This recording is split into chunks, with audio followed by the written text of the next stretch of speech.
Okay, so I haven't done this in a while. I'm up here in Boise, Idaho. Yeah, it's been probably a while since I've even done a review. But I have this cigar. It's the Davidoff Royal Release Robusto. So I'm going to do a little bit of a read on Davidoff, and it's to inherit the title of Davidoff Royal Release, the journey from seed to cigar takes 10 years. It is harvested separately from other crops and cured in Davidoff's Royal Barn. The master blenders monitor color, texture, aromas, and burn regularly to ensure the standards demanded of a royal release are met. Bales given the royal stamp are then left for 8 years of aging, so they age to perfection. Throughout this time, they are lavished with ideal temperature, light, and humidity to create a cigar of such regal elegance. Everything about a Davidoff Royal Release is hand-picked, including the hands that roll them. 8 of Davidoff's finest rollers were given the task of using their combined skill and knowledge in crafting a Davidoff cigar, the like of which no one has seen, held, or tasted before. Okay, so in the Oro Blanco, G-Mini Creepers, I think that was like, what, $7,500 for a box of 10, and this is $1,200 for a box of 10. So $110 cigar. And anyway, I figured I would get online here and smoke it. Got some time. It's been a while since, not a while since I've smoked a cigar, but a while since I've actually done anything on YouTube. So, cut.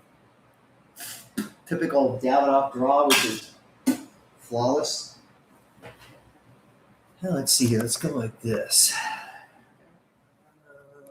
There we go. Yeah. All right.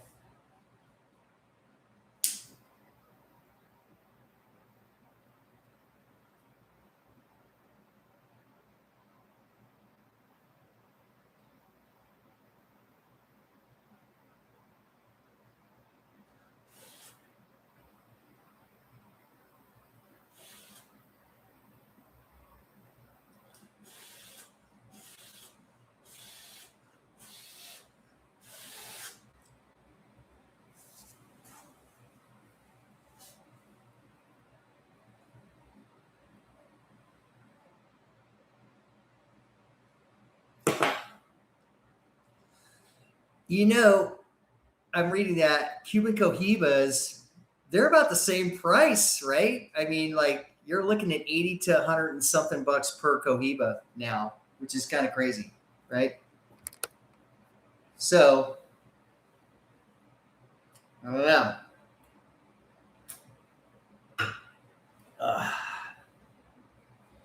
All right, so we got this thing lit up.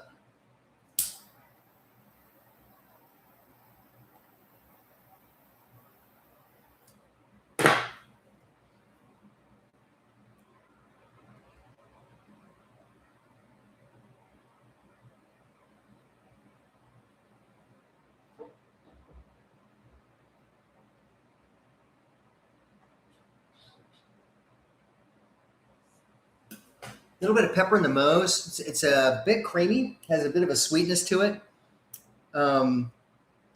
There's a nice, long, lingering finish on the palate too, which is really nice. I would expect that for a $120 cigar, right? So, yeah. Really not that bitter on the palate, which is good. I mean, you know, I guess 10 years of age or whatever on the tobacco. What I found though with, I don't know why this is though, like, especially with like,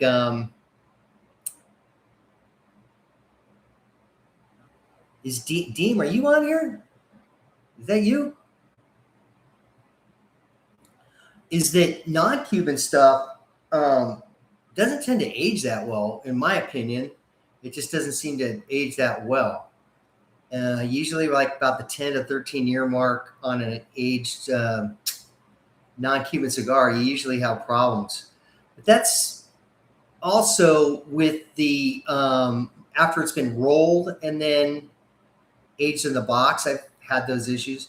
This here, supposedly, I guess the tobacco has been aged and then they roll it together. I mean, at least that's what I've read here on this raw release thing, is that the tobacco,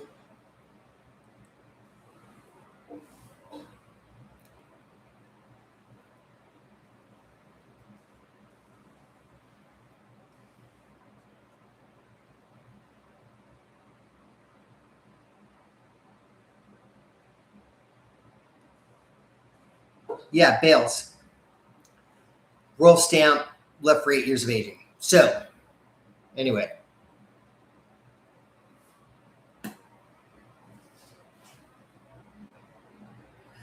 Oh, okay, but it says Cindy Ray Hall on there. Okay. Hey, man. I know. You know what? Last time I was in California, I was thinking about you, and then I had to go do a trip, and then I had to come back to Idaho in a hurry and stuff like that. So, yeah, we need to get together and do something. How are you feeling? How's everything going? I know you've had some issues with your back and stuff like that. Everything getting better or staying the same or whatnot?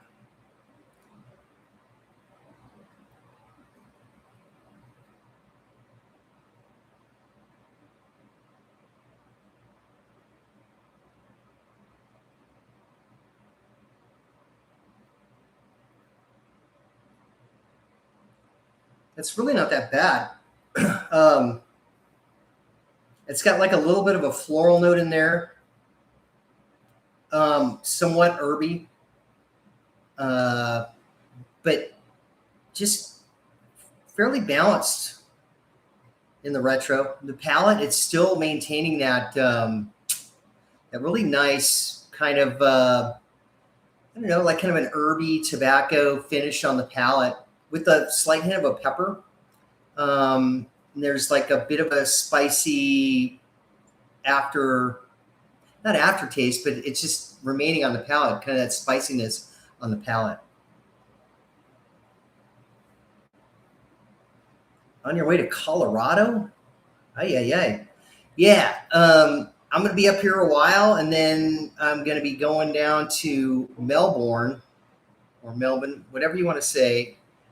I am Australian simplified, but I'm going to be going to Melbourne here in a little bit. I'm going to go say hi to Alexander Groom down there.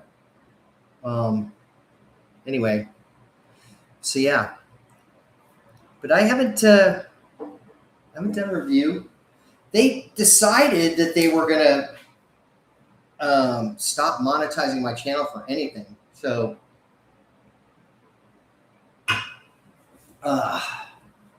and I do love cigars and everything like that, but it kind of pissed me off for a minute. So, and I've been busy with a lot of other things between flying and doing some other projects and stuff like that. Yeah, just been busy. So, anyway, but I had this cigar and I wanted to smoke it, and I figured instead of like setting everything up and doing a big old review and all that kind of stuff, I could just do this.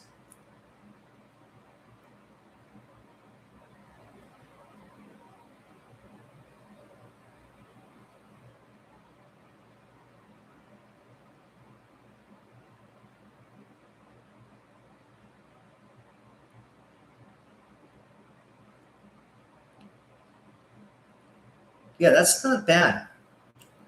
Um, I've smoked a lot of davidoff cigars in my day, and I really have to say I don't get it a lot of time with davidoff. They kind of have that same kind of like woody, um, kind of just very light flavors to them. But I mean, the one thing that I really get out of a davidoff is kind of that woodiness to it, and this doesn't have that in it. So I'm very pleased about that. But like, I mean, the price point on this thing, it's a lot. So anyway, all right. Nero Claudius 8671. Nothing much. Made me put my glasses on. That's one thing that's going on. But yeah, nothing much. Just sitting here smoking a cigar. I've got like some time out, and I had this one sitting around. So this was a birthday gift back in November, and here it is May, and I'm smoking it. So yeah. And how are you doing?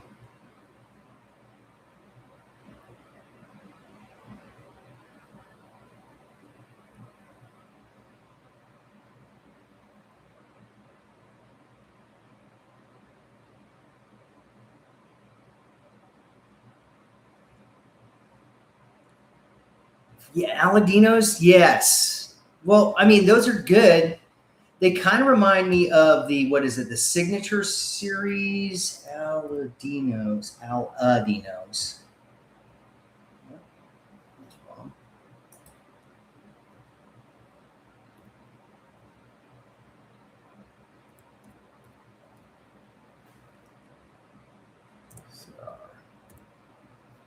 The Aladino cigars. Let me see here.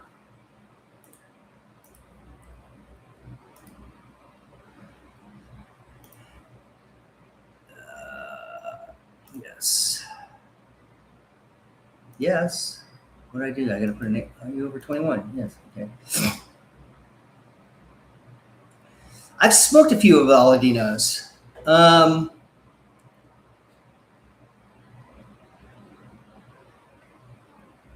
I can't say the one with the brown bag because there's 4 of them. I think I've smoked the vintage selection. I have not smoked the one with the white and silver bound, which is, let me see if they've got like a brand. Oh, they got Rancho Luna. Okay, Aladino. Okay, where are they at? Okay, that's the Maduro. I've smoked actually just the vintage selection. Oh, and the Aladino Maduro, yeah. I've smoked those. And they, like I said, they kind of reminded me of the signature series, which is the okay.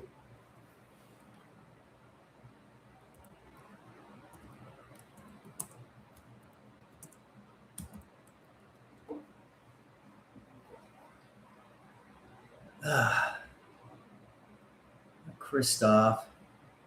They used to come in foil. Is it Placentia? It's not Placentia's signature. It's the other one.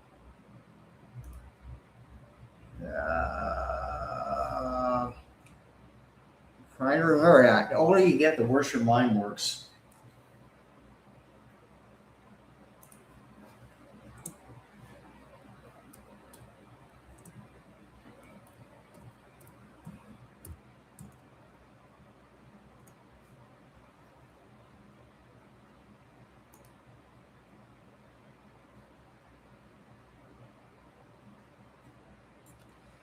It's not helping me out. The internet is not.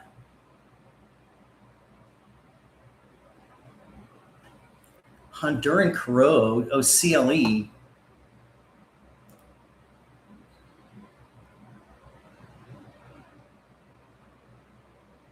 That's JRE tobacco makes the Aladino.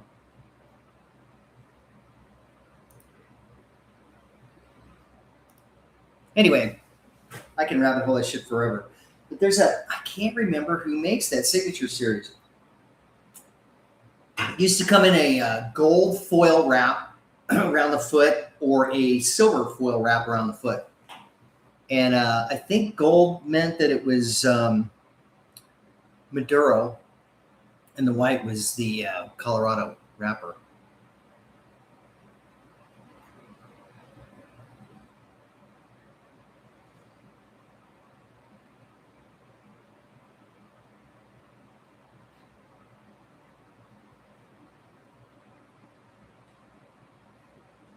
Yeah, but this cigar definitely has a nice little bit of a sweetness to it too. It's still got that kind of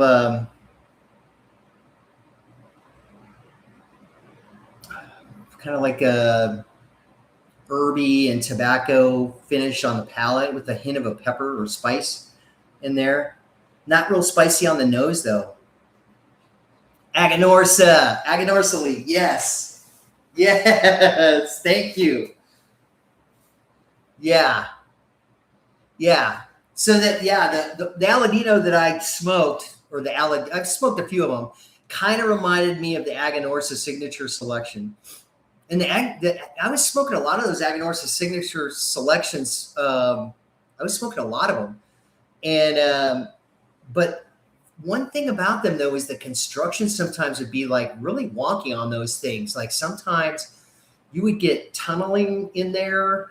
It would tunnel like crazy. And then it wouldn't burn. That's another thing too. I've been smoking those Illusion Rothschilds, the little tiny ones. And that's another thing too, is like, I'll smoke one of those things and it'll smoke great. And then I'll smoke two of them and it's like the wrapper will have a hole in it or it'll start to tunnel. But that's a great cheap stick, you know? Yeah, but I mean, when you get when you get one of those Aganorsas, the signatures, at least what I was smoking, I mean, and it's on, that is a really good stick. Well, I'm talking about the Illusion Rothschilds. They're like, they have a Maduro and then they have a regular one. And let me see here. Illusion.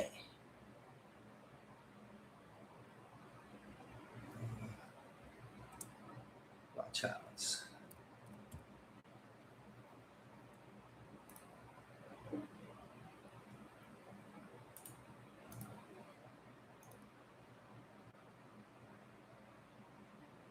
Yeah, Illusion Rothschilds. They're a tiny little cigar, though. They're not that big. They're like 4x5 by 50. And so they have a Maduro San Andreas. So it's wrapper Maduro San Andreas. I don't want to spin anything. Anyway, I've been smoking a lot of them and there's a lot of construction problems.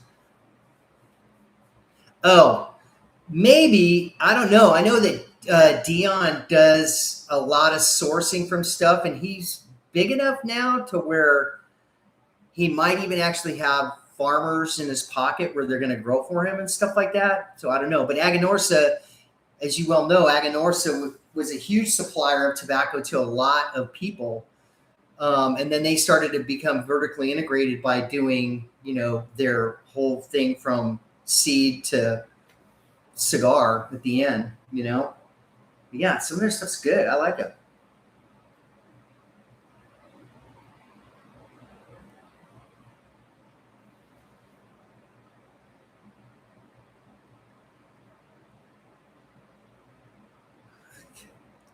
The Grand Class Rex. Do you know the story? He said that a friend of his was a gold miner, and that when you get those, they come in a little gold brick, like wrapped in gold foil. There's like 25 of them wrapped in a gold brick.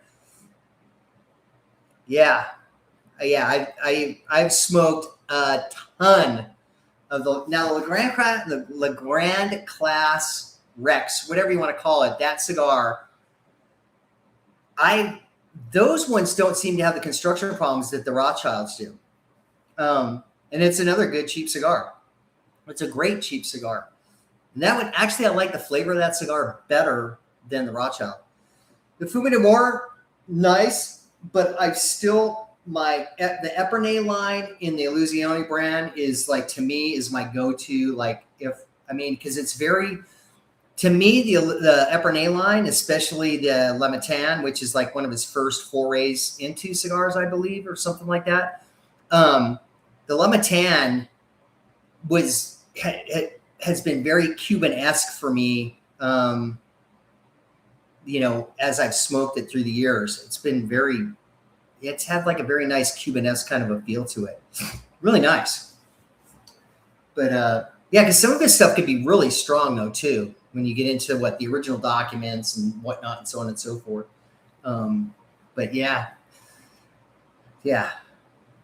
But you know, another one too, like Caldwell, like the Caldwell cigars, when they first started out, they were really, really good. And now I'm not so sure about them. about the Caldwells. I like his marketing strategy though. He's like really good about marketing where he takes, and does, puts names on it and stuff like that. And then that lost and found, those lost and found cigars that they had, they're like, oh, we found a bushel of cigars and we're going to put a lost and found on them. And they always come up with these great names like, I don't know. I mean, off the top of my ice cream sandwich or pickle juice or whatever, I mean, those aren't names that they came up with, but I'm just saying that they come up with these really cool names.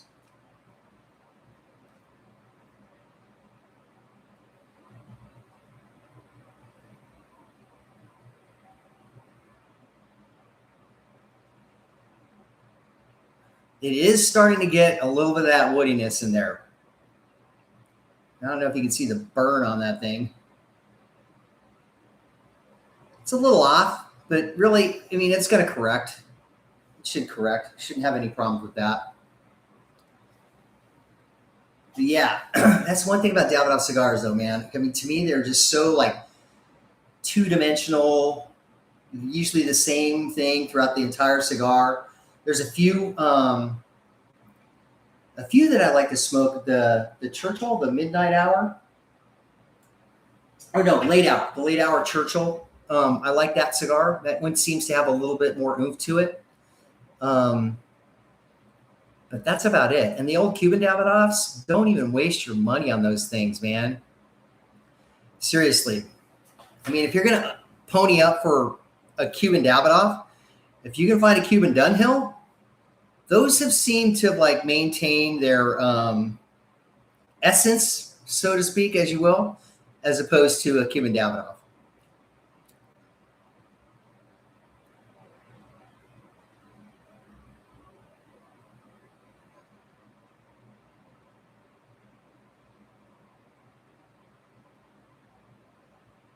Yeah, it's really starting to back off now too. It was like had a little bit of a punch. Like I said, it's kind of getting a little bit of that woodiness in there.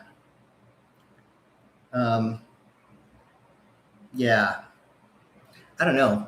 Except, I mean, that other one, what is it? The Royal Oro or whatever the hell that is? Oro Blanco. $750. That's a lot for. I mean, granted, they have 111 years worth of tobacco in there, whatever that means. But yeah, that's a lot. That is a lot.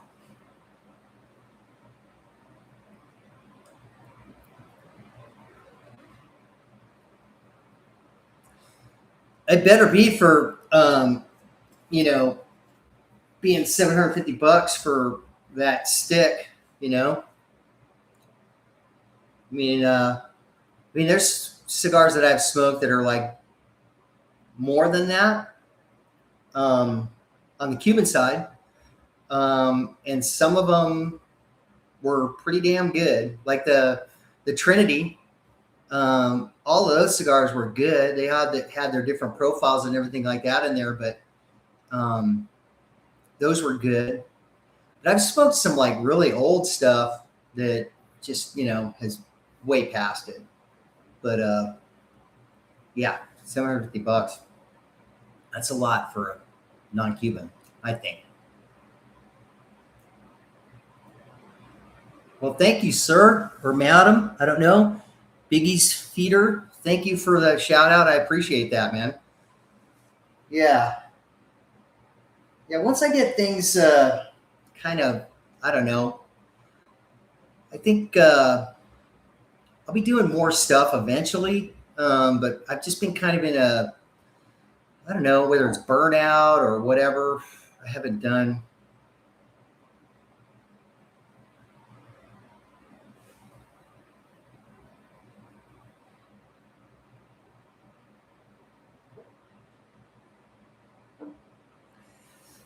So, I mean, as far as getting vintage stuff and everything like that, I've got it from auction. There's auctions and stuff like that out there that I bought it from.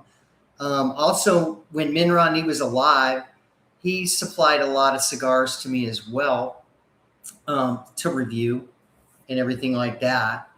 And so that's basically, where it's been at with me. I've had people actually contact me through email, and I've done, purchases that way as well.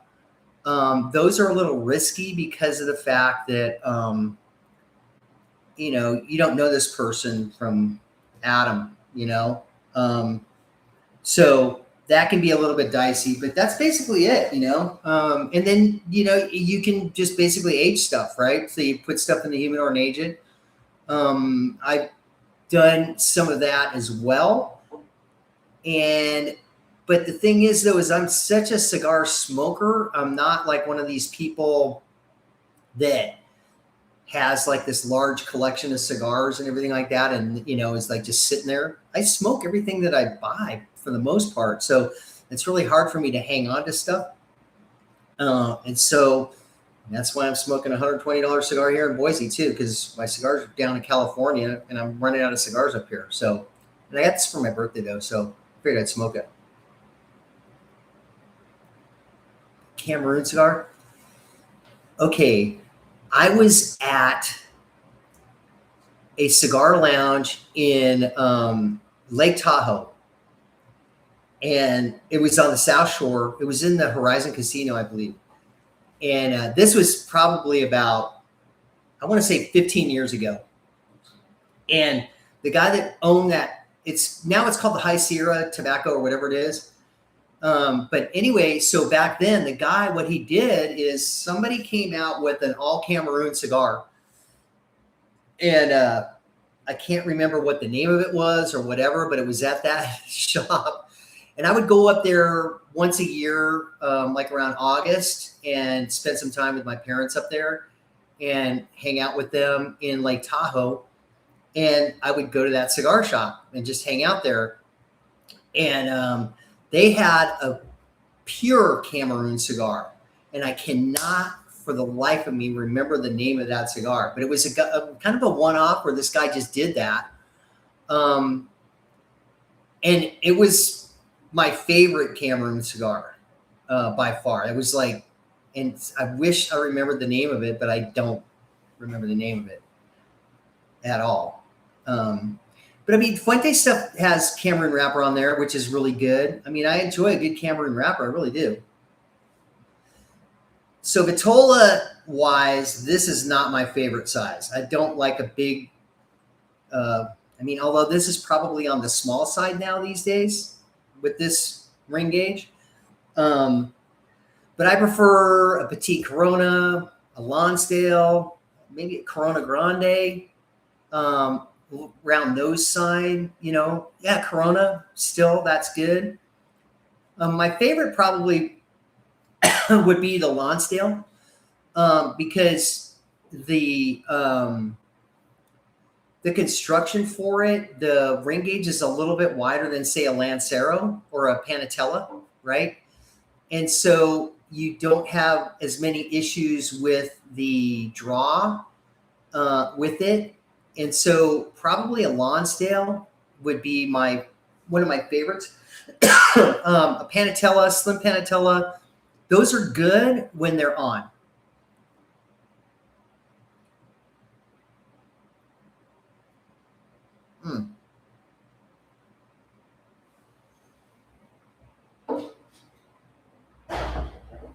Well, as far as Cuba goes now, there's a lot of problems going on in Cuba right now with everything, right? That's kind of an issue. But,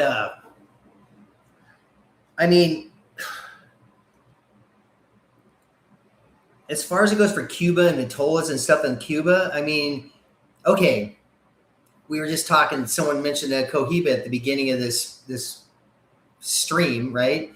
And this is a $120 cigar, but like the fresh, I guess, Cohiba Robustos are running 80, right? So it's like, I don't know. I'm kind of going for stuff that's like a lot cheaper, like your D6s and D5s and the little mini Monte Cristos and stuff like that, which are a lot more affordable. The problem is with those is they just smoke so fast. And if you have any problems with it, like I was smoking one of those mini Monte Cristos the other day and it had a draw problem. And it's like, okay, you've got like, I don't know, 3.5 inches of a cigar and like you have a draw problem on it. That kind of sucks. And those things are running about, I don't know, 10 or so, $15 or so a piece just for that. Your Robustos are running about 25, somewhere around there or more for a Robusto. So, the prices of Cuban cigars have gone up quite a bit. And it used to be something where you would be able to buy more, get more bang for your buck, be able to age that stuff, put it down for a little while and, get a nice reward out of it. But now it's like, you're spending $800 for a box of 25. That's some serious cash in my book, So yeah, right now out of Cuba, I'm just smoking mostly the smaller cigars, anything that I buy now. Like I said, I've always, the Quintero, I like the Quintero Brevas. That's a good stick. I like that. As far as a budget cheap stick, that's not too bad out of the Brevas. But yeah, as far as it goes for Cubans now, it's really kind of limiting for me.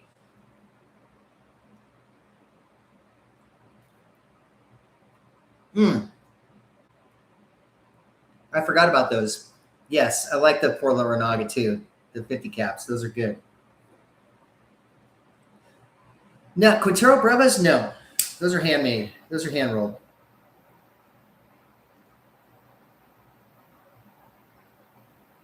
I don't think anything is machine made that comes out of that side of the shop. I think that the ICT or whatever it is, all that stuff is machine made. But anything that has the Habanos SA labeling to it or anything like that, that's all handmade. Not even hand finished, but I think handmade. But the thing is, though, is that the La Flor Dominicana, La Flor de Cano, those can be short filler, handmade, right? So those can be short filler. But the Brevas, those are hand, I'm pretty sure.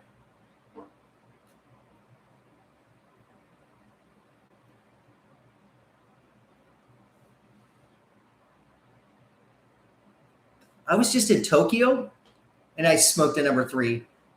Because a lot of the places that you can smoke in Tokyo, or I guess in Japan in general, you can go in like a bar or you can go in whatever. So the layover hotel that I was at, they had like a bar upstairs.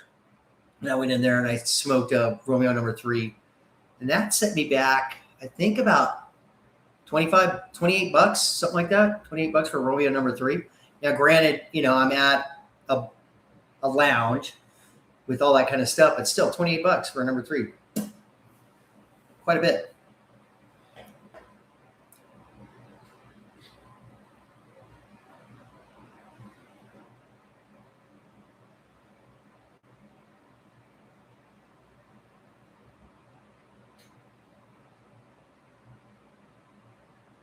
A little bit of pepper coming up. There's still that,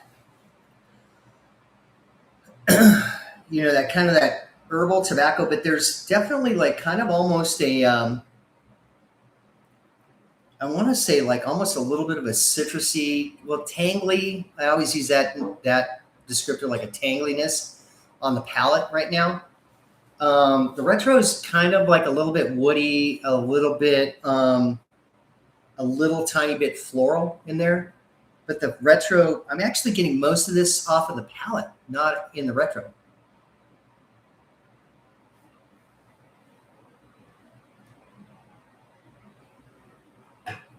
When was the last time you were at the Dubai duty free? They got a good selection back again, or with all this stuff going on with them, they had to cancel the festival in February, so I'm not sure how their production's getting out or what's going on with that, whether they can even make stuff. I don't know. I'm going down to Australia at the end of the month. I'm going to talk to Alex about that because Alex is really in the know about stuff like that. he knows, that guy knows a lot. He knows so much. He wrote a book. So yeah, it's yeah, he's a great guy. Love Alex.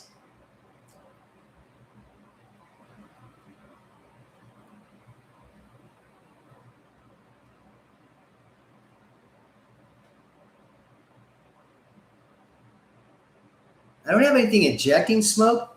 I just got like an Allen Breathe Smart air purifier on high. I don't know if you can hear that in the background, but that's what I got going on in here. It's just a little tiny man cave, little thing right in the garage that I put together. And so, but that's all I do. I mean, it still smells like smoke. They have these, so my buddy in Florida, Emil, what he does is he has like actually a machine that produces ozone or O3. And so what he does is when he smokes it, he has a lounge at his house. And when he gets done smoking for the night, he'll turn that on and then leave. And that ozone maker, whatever it is, I mean, it really, that works. It does. It just basically, when you go into his lounge, it doesn't smell like tobacco or old cigars or anything at all. It's just like you walk in there, it's like fresh air. It's pretty crazy. It's really cool, actually. But that's what he does for that. But the problem with that, though, is when you go in there, you don't want to be breathing that ozone in at all. You want to just go in, turn it off, and then you're good to go. But yeah, that's what he does. And that does really take that smell out. It really does. As far as I can tell.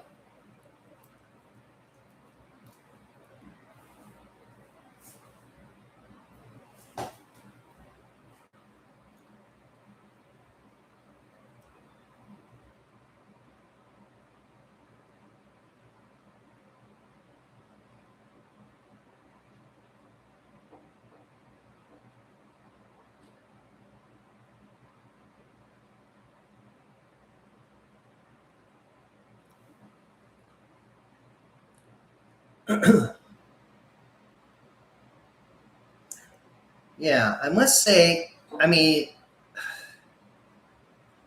this isn't a cigar that's really going to like punch you in the face with everything. It's definitely going to be nuanced. You're definitely going to have to retro this cigar. And so, the flavors and whatnot are going to be somewhat muted and everything like that.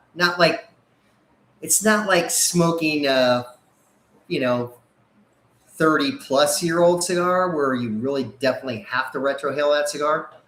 But this cigar is definitely on the lighter side of flavor and whatnot in there where it's a bit nuanced.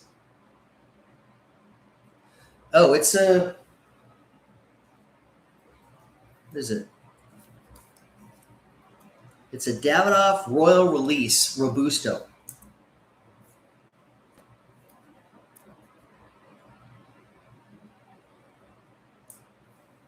That's what I'm smoking.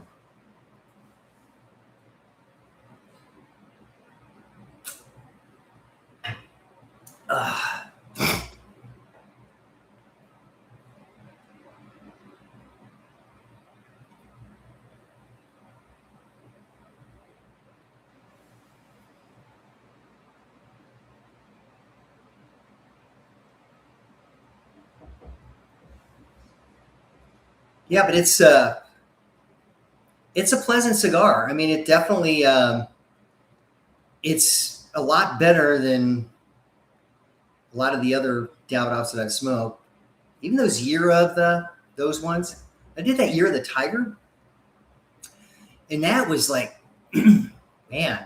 But the thing is, though, is I was in Florida when I smoked it with my friend Emil, and he had one and I had one. And he's like going, "Oh man, this is good," all this other stuff. And I'm like, "Oh, mine's pretty two-dimensional." So we were able to like switch out, and literally it was two different cigars in the same box. which was pretty crazy. So I thought they were maybe a little bit better about that. How, they had like, consistency throughout, but not necessarily. You would expect that. Like we did that with Cubans too. We had the same issue with some boxes of Cubans that had two completely different flavor profiles in the same box. You wouldn't think that with the Davidoff, right? But it did. But this one's not bad.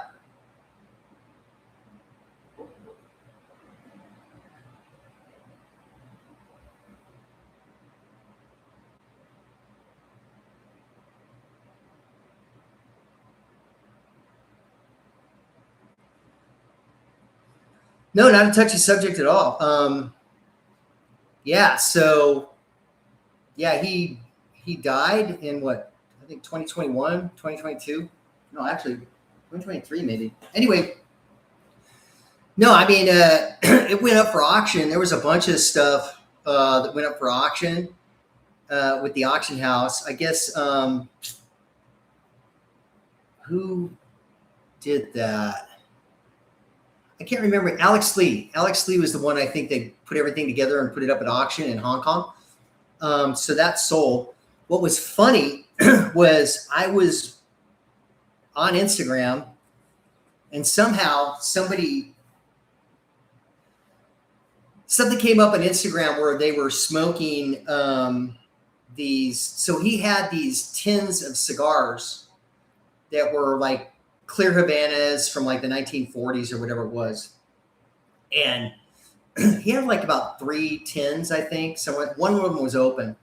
So when I was doing his humidor, when I was, rearranging his humidor, getting it back, flush and everything like that, he had those cigars, an open tin of those cigars. And I was pretty much smoking those things like pretty regular. I mean, they were about the same size as like a one of those Monte Cristo, or let's say the Davidoff number 6s, about the same size, but the ring gauge is a little bit smaller on them. And yeah, they were clear Havanas.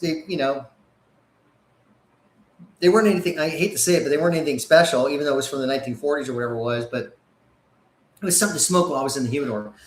But on Instagram, I saw somebody had opened or purchased one of those tins at the auction, which I knew was Midranese.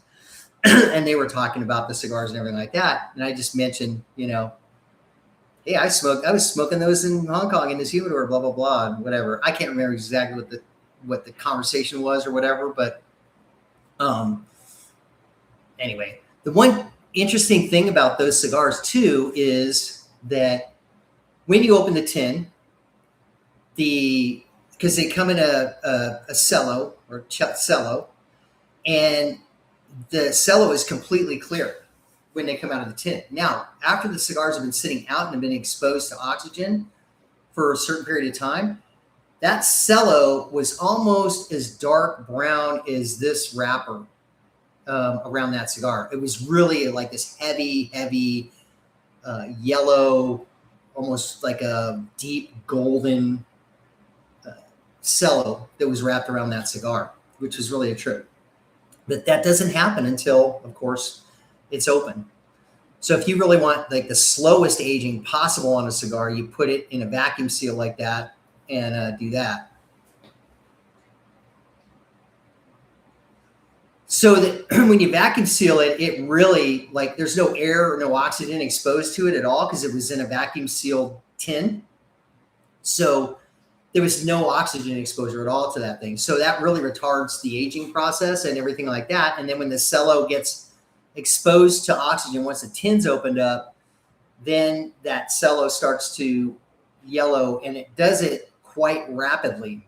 I mean, not like it opens up and then it turns yellow, but as the cigars are open and they sit in the humidor for a period of time, they really tend to get super yellow super fast in there. So, but anyway, yeah, his stuff went up for auction, and it's all gone now. The one thing that I really wish that I would have been able to get a hold of was all of his research material. which was really cool. Like I was there one night and he got a email from Nino. Nino left before Minrani. Okay, yeah. So getting to the research material first, though. So he had like a case full of books of stuff. So anyway, this guy sent an email with these pictures of these boxes of cigars, of this box of cigars, and he took pictures of the warranty seal and the box and everything like that. And he wanted to know, what was the rough date on those cigars. So he goes, "Hey, Dave, go back there and pull that book, this certain book out of the bookcase." So I do. And he looks at the warranty seal, looks at the book, does that, a couple double checks. And then he said, "Oh, that box is from roughly 1953. And so that research material, I don't know where it's at, but I hope it's in a good place because that was invaluable material. So the way that I met him was I'm doing reviews on the YouTube channel, and he contacted me when I did a review on YouTube. He, in the comment section, he commented and I commented back, and we started talking back and forth, and then that's how I met him. And then we had a conversation for roughly, I don't know how many years before I even met him in 2019.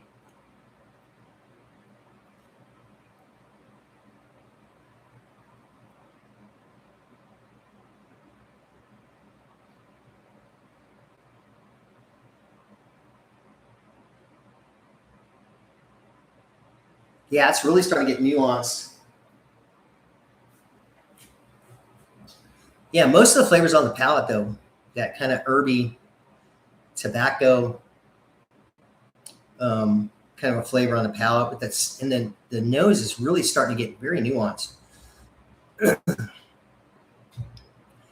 He actually Minrani got into cigars and actually as an investment.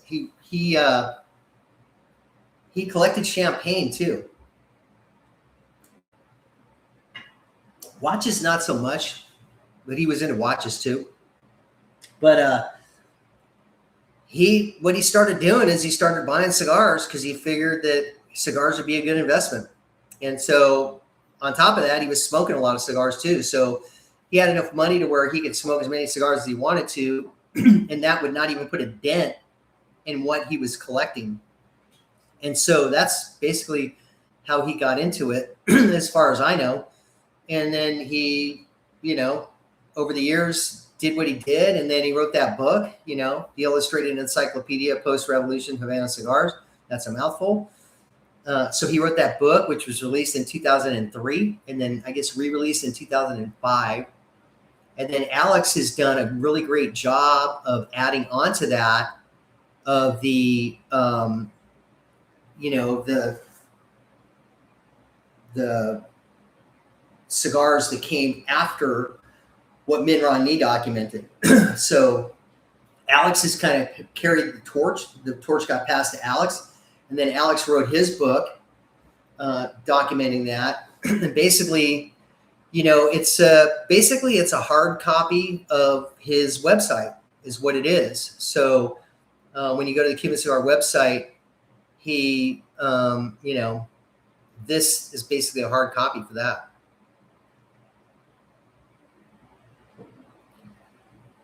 So that's the thing with the aging process, right? So, I mean, there's old interviews. One that comes to mind is James Suckling. So James Suckling did an interview, and he was talking about how he was in London back in the 90s. And this is the 90s, probably about, I don't know, between 93 and 96, I believe, somewhere around there. And he's, I guess, on a budget or whatever. I think he said something like that. And so he was going to the bin of the older cigars, not the fresh cigars, Because back in the day, people were smoking the fresh cigars. That was the one you wanted to smoke, was the fresh cigar. And he was smoking the stuff that had been aged at the time. So really, to be quite honest, people didn't have any clue, or very few people, let's just say that, really thought of aging as a thing, right? Now, go over to Hong Kong, and in Hong Kong, they're aging everything. They age orange peels, they age tea, they age this, they age that. So they had like a background of aging things. So cigars basically folded into that, no problem with the aging issue, right? The aging process. So being exposed to everybody in Hong Kong with that and him smoking cigars, he definitely had a thought process on aging cigars and stuff like that. And that's how that got transcribed into the book with the various aging parts, right? You got the first, the second, and the third, the sick period in the beginning. And he documents all that in the encyclopedia. Now, when the book came out in 2003, people thought he was like this lame, crazy dude talking about aging cigars, right? They thought, that's absurd. What the hell? Like, really? But as people started to stopped having contempt prior to investigation, which that can be a sickness in the cigar realm of people where they have contempt prior to investigation at times. People started going, oh yeah, you know what? If I age this thing for 3 to 5 years, it mellows out, or like changes flavors, or it does this and that, right? So yeah, his book basically, I think, really enhanced what a lot of people, the small group of people that were in the know, knew about that. And it basically made it public knowledge that, yes, aging your cigars is a good thing.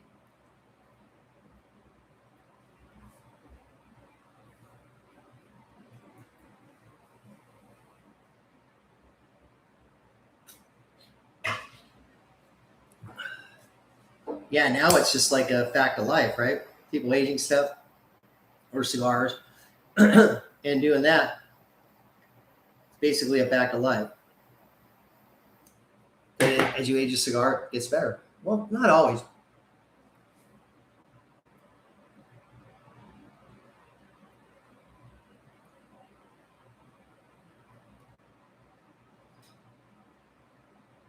Because at the end of the day, I'm telling you this right now, you have a shitty cigar and you age a shitty cigar, you're going to get an old shitty cigar. End of story. That's what I believe.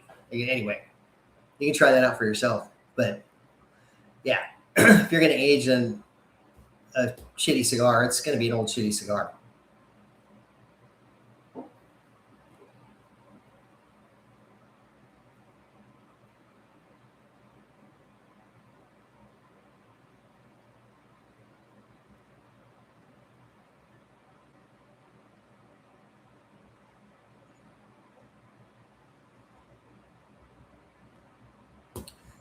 Well, join the club. I'm the same way. Yeah, I have a hard time sitting on stuff. I really do. That's why it's good when you get something from auction. The only thing is, though, is that when you age something yourself, you know how you took care of it, right? You know that you kept it at a certain humidity, at a certain temperature, and it had this throughout the aging process and everything like that, right? And so when you're buying something with an age to it, you're trusting that the person that aged it took care of it, right? So that's where you kind of get into I don't know, want to say a gray area, or just an area where you're really at the, you're really beholden to what someone else did with those cigars before you bought them. So yeah, having patience is definitely a virtue. And, it's something with that I've done somewhat, but not as much as what some of these other people have done, with aging their stuff.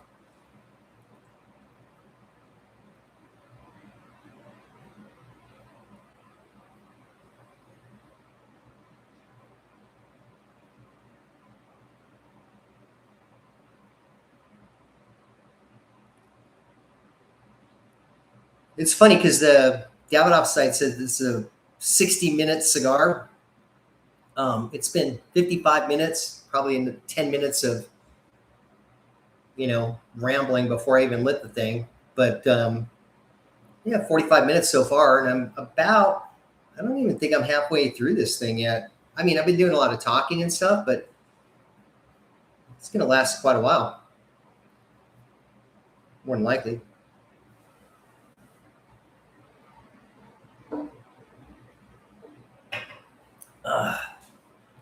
So where are you located in?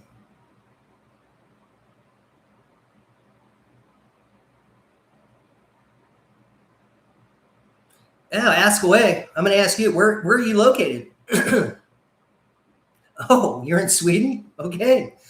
That's a little ways away. Yeah, go ahead. Fire away. I'll answer any question I can possibly answer.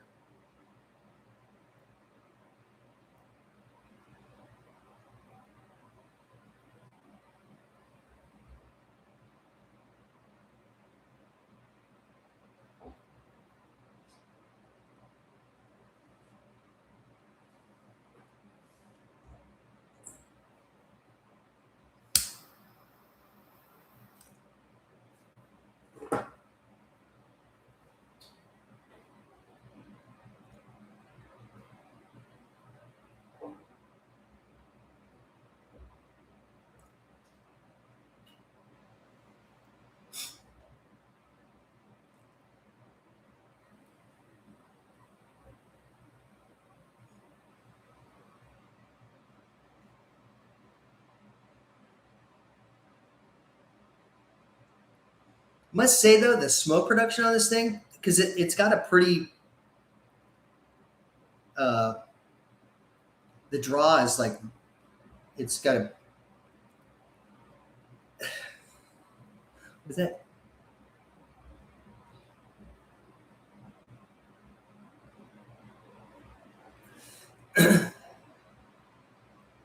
um Open draw. Yeah, so that's going to be something I'm actually going to talk to Alex about, because he's more in the know of that stuff for everything. But I mean, with an oil shortage, they're struggling over there. And I don't know firsthand what the struggles are over there, but I mean, it's probably, I would say, kind of hearkening back to the special period days where they really, when the Soviet Union collapsed, they had problems because they were trading out and bartering with the Soviet Union for oil. And actually, I believe that oil was one of their, not their top export, but it was a good export of theirs because they got so much oil from Russia that they had a surplus and they were able to export oil before the special period happened when the Soviet Union collapsed.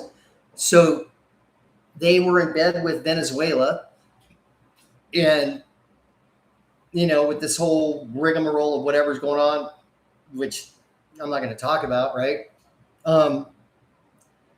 That's going to be a problem. Now the thing is, though, too, is they in the special period, they had to turn to other means to fertilize their crops because they didn't have the petroleum to make the fertilizers, right? So they had to turn the soil. They had to rotate crops in there and everything like that, more so than have to use regular fertilizers that they did. I'm sure that they have fertilizer that they produce that they put in there now too. But the point is that they had to come up with ingenious ways of being able to grow their tobacco and not use petroleum in that process as much. That even comes down to tractors that they had to run for it or whatever, So I think that part of it probably won't be too bad, but it's just running everything else. I mean, they have brownouts and blackouts of power because their power stations have all these old parts in it and they can't get parts or whatever. And if people aren't coming to the island because of whatever reasons, their tourism dollars are going to dry up.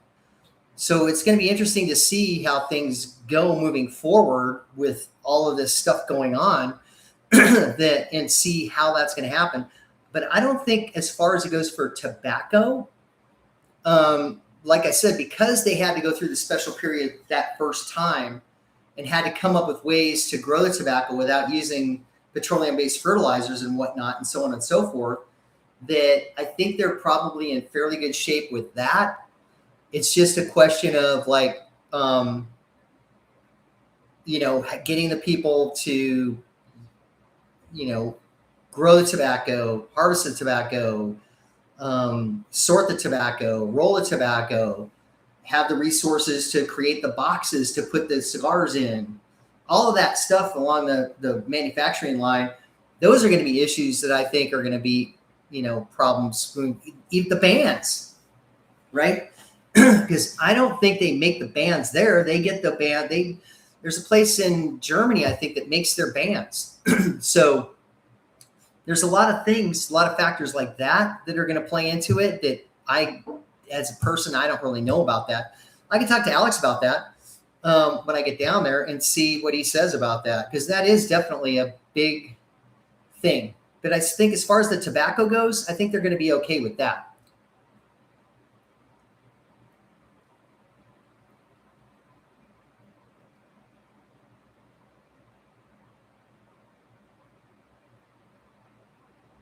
So yeah, I mean, okay. All right. So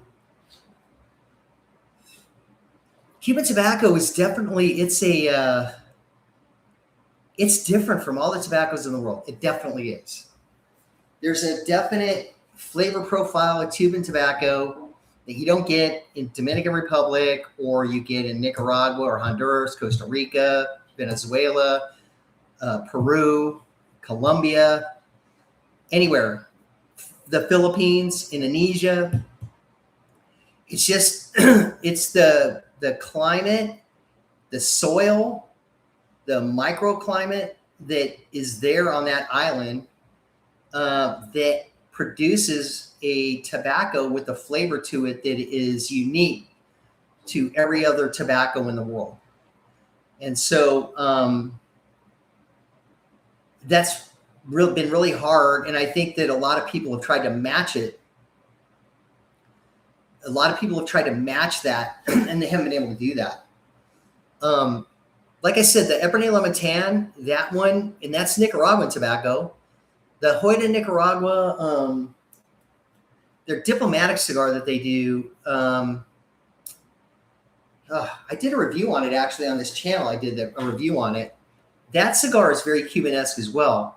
But as far as it goes for, that pepper that you get in the nose and everything like that with the non-Cuban cigars, that's a thing. That really is a thing.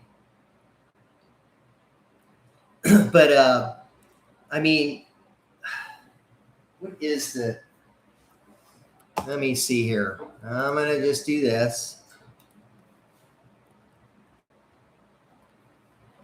It's the Hoyda Nicaragua Le Premier Cigar.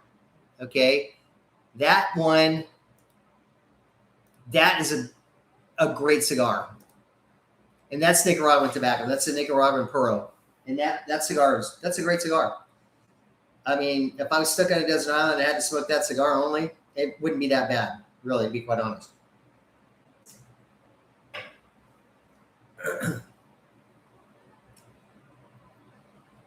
Different. That's different.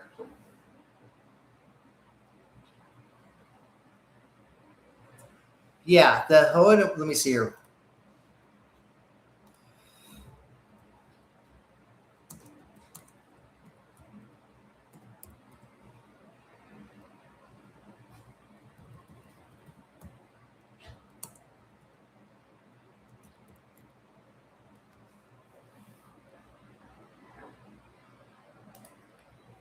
It's not even listed anymore.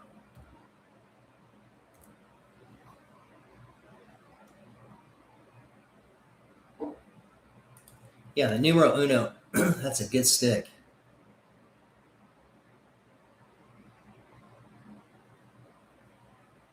And that one's a Lonsdale, the number one, or not number one. It's called the Numero Uno La Premiere.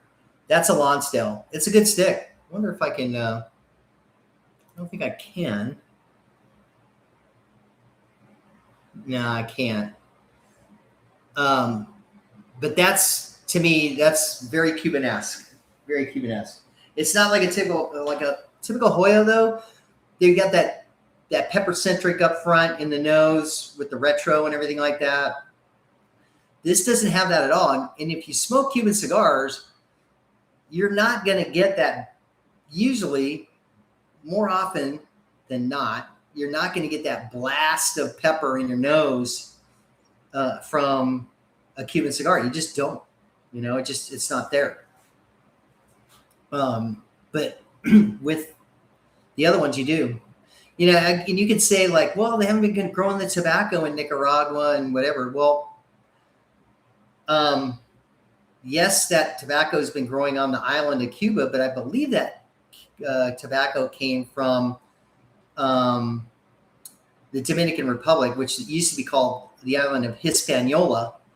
When Columbus came over there, they first inhabited Hispaniola, and then, which was Dominican Republic and Haiti, and then they came down to Cuba, and then they took over Cuba, and so there was tobacco there. But it's definitely the climate and the soil and everything that goes with it for Cuba. But the Hoyo de Nicaragua Petit Corona, that's not going to be very Cuban-esque. I've smoked that. That's not, like I said, most of the pretty much all the Hoyos that I've smoked, except for that one, the La Premiere, are very upfront, forward, pepper-centric, blast you kind of cigars.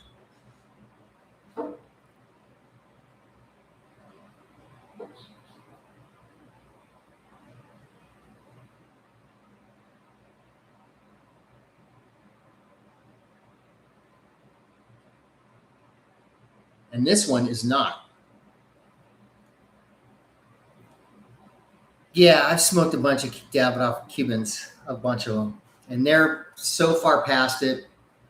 I don't care who says what, why, or how about a Cuban Davidoff. In my opinion, they're all past it. And I just think that maybe it came from the fact of the way that they were produced back in the day, that they were good in the beginning, but as time moved on, they have just lost it. Because I've smoked some Davidoffs that I know were well cared for, in the humidor, aged appropriately and everything like that, and still you get that almost like paper experience from a Cuban Davidoff. You really do. Which is surprising because Davidoff and Dunhill were produced roughly the same period of time in Cuba, right? And so are the Dunhills still good? I think the Dunhills now, though, actually are finally starting to be on the downward slope of being good now. And so I think that you're going to get diminishing returns with the Cuban Dunhills now too, as well. But that's just me saying that. Partagas D4. Yeah, that's, yeah. I mean, that was the beginning of the whole Robusto thing though, too, I believe. I mean, that whole, yeah. I mean, when the D4 came out, that was the thing. I think that came out in the 80s, I believe. First got released in the 80s. And, that basically changed a lot of, I think, people's taste and size for cigars. So, people are going bigger with the ring gauge. But to me, personally, the bigger you go with a ring gauge, I think you're going to have more volato in there for the burn. You're not going to have as much Ligero. And then the percentages that are inside the roll, the bigger that it is, your percentages are going to change. That's why, like on a smaller ring gauge cigar, your percentages are going to be closer together, I think, with your Seco Velato and your Ligero. And so with the smaller ring gauge cigar, you're going to get more of everything, as opposed to a bigger ring gauge cigar that has to have more tobacco in it to burn. Because if you up the percentage of Ligero in there, the burn's not going to be right? And the Ligero has a lot of flavor in it. The Seco does too, but if you just make a cigar with just Seco and Velato, which Dion Giolito actually did that. I believe he did a cigar with just Seco and Velato in it. It's going to be just different. It's going to be a lot milder than having that Ligero in there. So, yeah, that's why I like a thinner ring gauge cigar.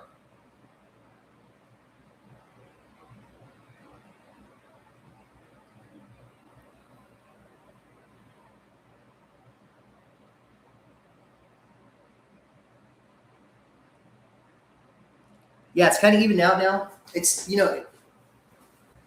the flavor on the palate, it's still there though. It's actually quite strong. Still, but it's still got that kind of herby, like tangly kind of a essence on the palate.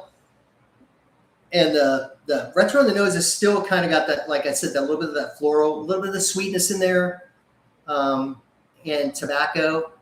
It's maybe a slight little bit of pepper, but not much at all. But it's kind of like become the same cigar now that it's been for the past, I don't know, inch. Well,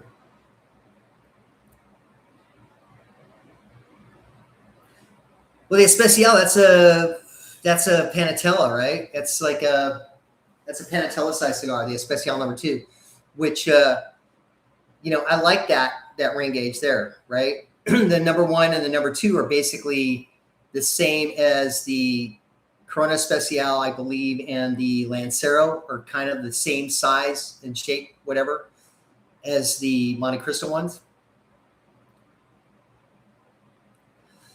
Yes, they do. Yeah. Getting back to ring gauge too, like you would think, so the Andalusian Bowl too, the La Flor Dominicana Andalusian Bowl, the original ones or the ones that came out a little thereafter or whatever were like, that was a phenomenal stick. And La Flor Dominicana, I mean, their cigars are definitely like they have that triple Ligero and a lot of Ligero in their cigars and everything like that. And they're really pepper centric and they really kind of blow your lips and your nose off.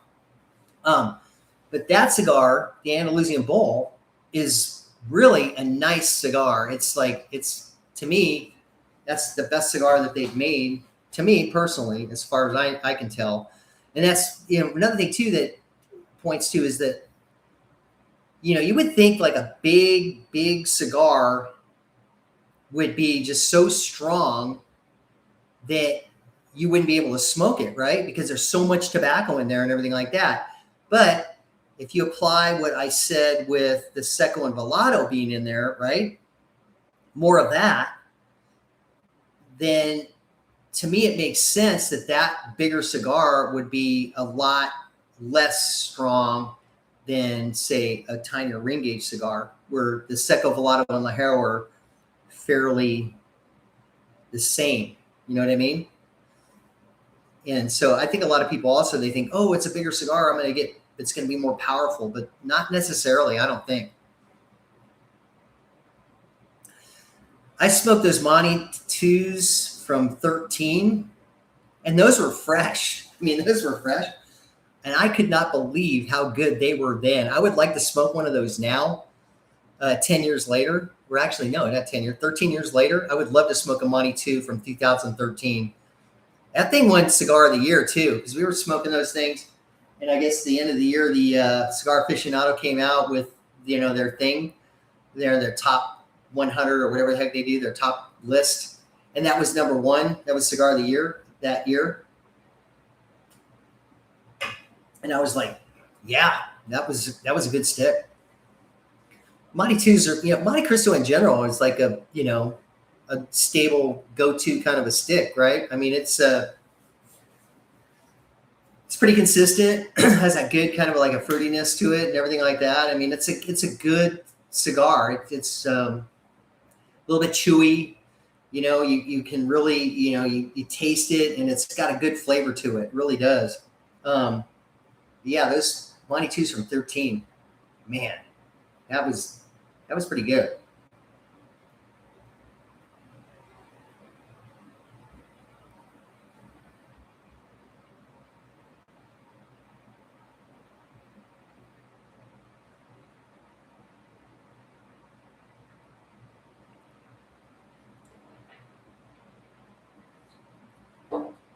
$14, that's 28 and 32 is 60 degrees.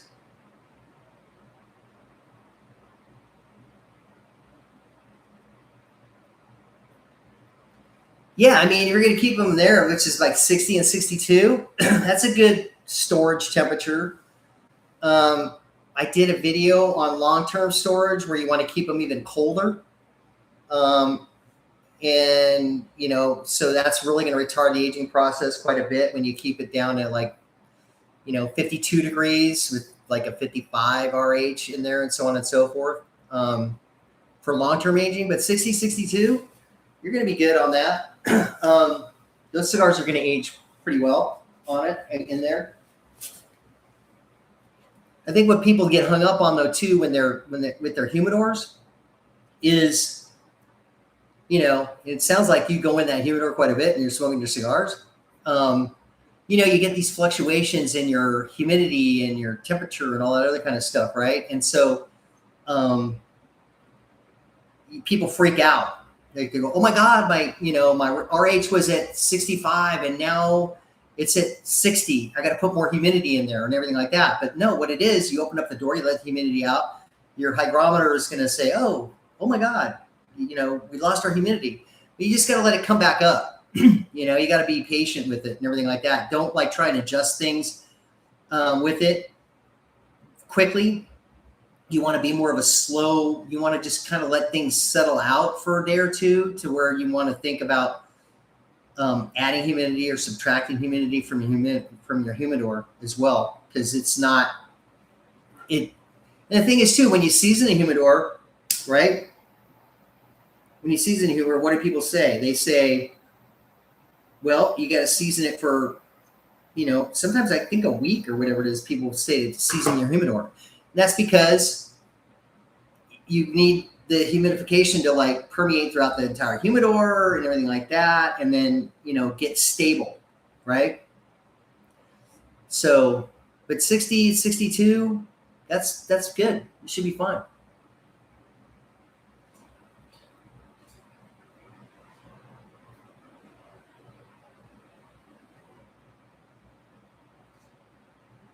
You lost your taste and smell?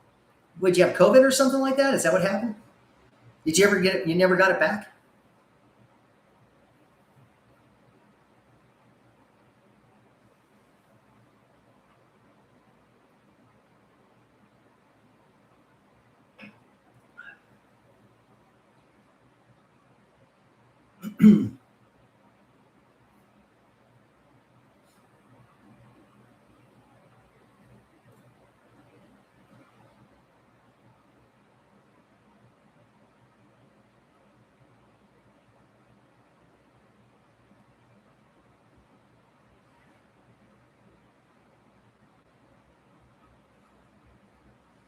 Yeah, like I said, okay, middle of pandemic. Okay, good. Yeah. Yeah, like I said, don't freak out. Just basically just put them in there. If they're sealed, even like what I try and do when I get boxes of cigars or purchase boxes of cigars, I try and get sealed boxes. I don't really worry about bugs or anything like that in a sealed box of cigars. I really don't. Now, a box that's been open, I worry about bugs. But a sealed box, I have never opened up a sealed box that's been sealed for 10, 20, 30, 40 years that has had bugs in it. Never, ever. But that's just me. Maybe I'm just the luckiest guy on the face of the earth. So the thing is, too, is when you have a seal box, it's really going to retard the aging process and make it age slower because you don't have as much oxygen and stuff like that going in there and interacting with the tobacco and maintaining that process of the fermentation in there. So when you have a sealed box, it's going to take a lot longer for those cigars to age because it's going to retard the aging process. Now, if you open the box and do that, you're going to have more air inside there and so on and so forth. That's going to be fine. So the only thing that you would really need to do on something like that, if you're aging it for any period of time, is you're going to need to check for bugs every now and then. And also for mold. So people say plume, I say mold. So if you do have mold on your cigars, then you're going to need to brush that off and continue with your aging of your cigars in the boxes. And I found with tubos especially seem to get a lot of mold on those cigars. For whatever reason, like I've opened up many, many tubos and it's like, oh my God, like I did a Monte Cristo tubo video, I don't know how many years ago, but it had so much mold on it. You just brush the mold off, make sure you wash everything off, and you can smoke the cigar. As long as it's not in the foot, you're not smoking mold in the foot, you're going to be fine.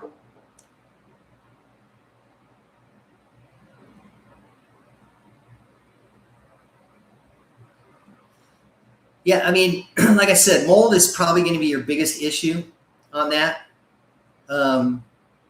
You know, especially if you're opening that thing up and you're letting a lot of humidity and stuff like that in there. Yeah, that, yeah, especially with an aged cigar, it really helps with the wrapper, which I've said many, many times. You know, you got a 20, 30-year-old cigar and that wrapper is going to be not as supple as it used to be, not as oily. And so if you know, give it like a 5 or 6 second christening on there with the foot down in the, or if you're going to dunk it in a thing of water, you do like that, and you don't get it in the foot. It definitely helps. You don't need to wipe it off. The water will get absorbed into the wrapper, and it definitely, I think it enhances the smoking experience, but that's just me, you know. That's what I do with the aged cigars, definitely.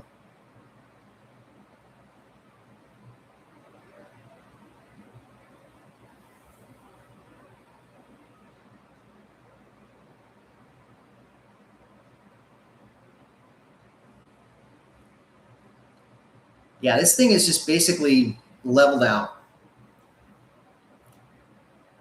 I definitely like the mouthfeel on this cigar. It's got that tangliness. There's a definite oiliness to this cigar. I can feel and taste the oil on my tongue, definitely. It's not, but it's, so some cigars will be so oily that it just coats your entire mouth with that oil. And so you'll get an oiliness on the roof of your mouth, on the tongue, everywhere in your mouth. But this is pretty much staying on the tongue for the oiliness on there.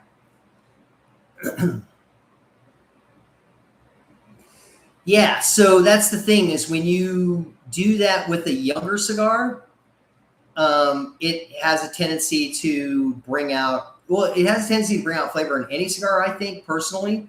But with a younger cigar, it'll definitely, and if you like a stronger cigar and that is floats your boat more, definitely if you do, you know, baptize it that way in the water, it's definitely going to help with really, I'd say, enhancing that stronger flavor in it for sure. Absolutely.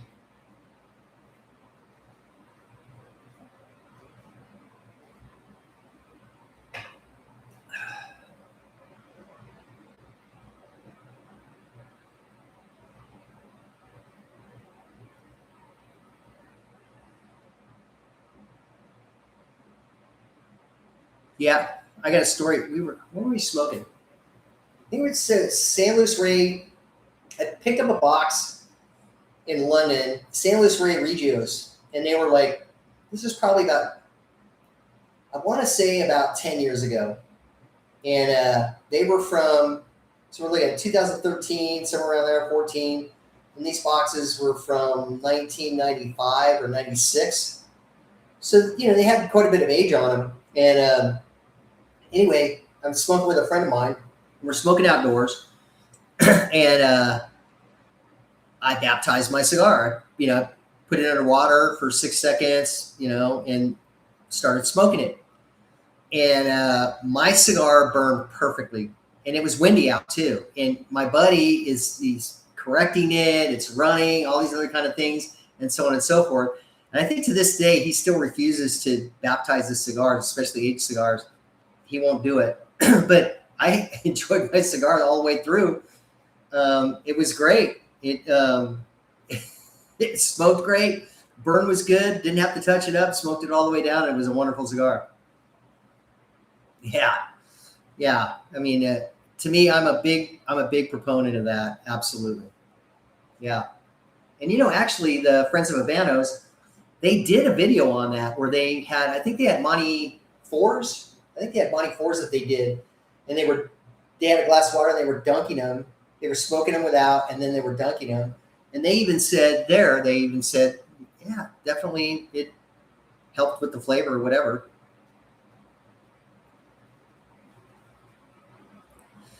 Yeah, farm roll, you can,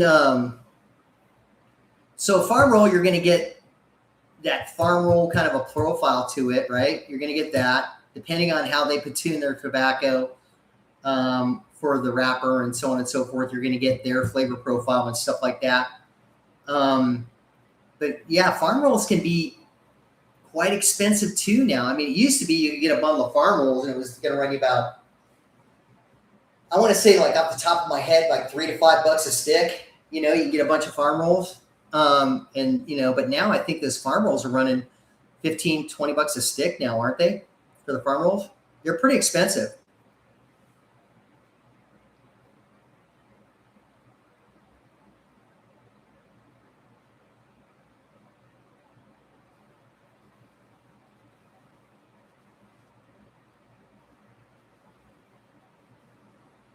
Smoke production is coming up a little bit now too.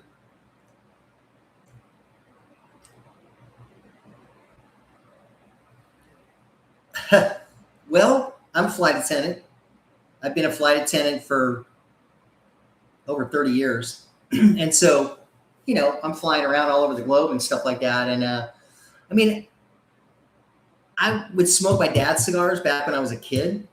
He used to get, so back in the day, for him, Candela was a big thing. So he would get like a Candela and Colorado Plero. He smoked Churchills. And so I would, swipe a couple here and there on that. But flying around, I was able to have experiences where I could go into a cigar shop or I could do something like that and buy Cuban cigars and whatnot and so on and so forth. And so that kind of introduced me into the whole world of cigars and everything like that. And that's how it kind of grew with me.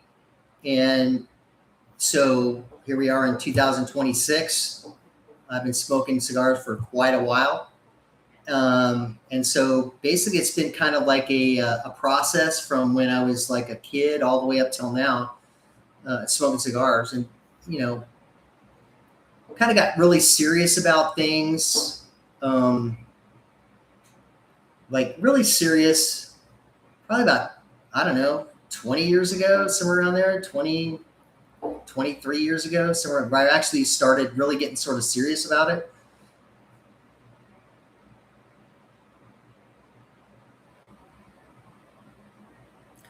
Oh, the Bon Roberts ones. So when I was in Brisbane, actually, I did an interview with Rob Ayala, and I got to hang out with him for a couple of days in Brisbane, which was cool. And he was mentioning those. I have not smoked that cigar. I was in London. I believe I saw some of them that were there, and I think those were retailing for, I don't know, 25 pounds or something like that for some of those cigars, the Bon Roberts ones. I think are those the ones you're talking about, the Rob Fox ones that are sold at JJ Fox and the Fox in Ireland? Are those the ones you're talking about? Or did Rob come out with something that?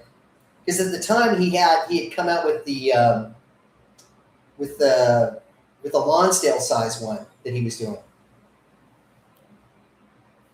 Oh, the 109. Okay, that's new. I'm pretty sure that's new because when I talked with Rob, I think it was a couple years ago, they were doing that Lonsdale cigar, right? That had just come out, and then they were just doing the JJ Fox release of those types of cigars, right?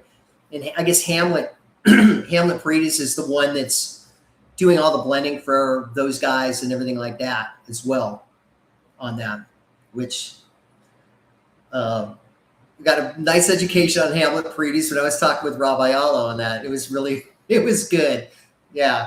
Because what Rob told me is that, Rob's getting all these notes and everything like that. And Hamlet's just like, okay, yeah, whatever, it was good. Yeah, well, it's a good thing for, Rob's a businessman. And, I mean, he actually in the interview, if you watch the interview, he talks about the writings on the wall where, things are, if you're trying to get into the cigar business now, especially around the world with Cuban cigars, it's going to be your point of entry, your price point of entry is so high that it really it's a prohibitive point of entry for people to get into it now. Unlike AJ, right? AJ Patel had the cigarette shop, and then they decided to sell cigars. This was back in the 80s, right? And then they had a little thing that they did the cigars in, and then he slowly but surely got more and more into cigars and stuff like that, right? So the point of entry, the barrier to entry was less than it is now. And so Rob, being a businessman, I mean, he's already in, so it doesn't matter. But for him to make more money or whatever it is, he's coming up with his own blends. And actually, I think that is more of a hobby for him because he's enjoying the fact of being able to take and source his own tobacco, put it together with Hamlet, and then they smoke it. And then it's like, yeah, that's good. That's a great blend. And so, it's another avenue for Rob to sell cigars in there, which is good, for him. I mean, his story he's got a pretty amazing story for cigars. It really is. And I believe I pretty much touched most of it in that interview with Rob Ayala on that. So it's a pretty good interview when I did with him.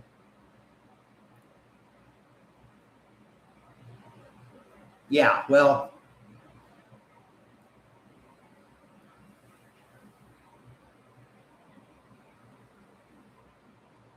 yeah, well, the thing is that, say, 20 years ago, right? You're buying cigars 20 years ago.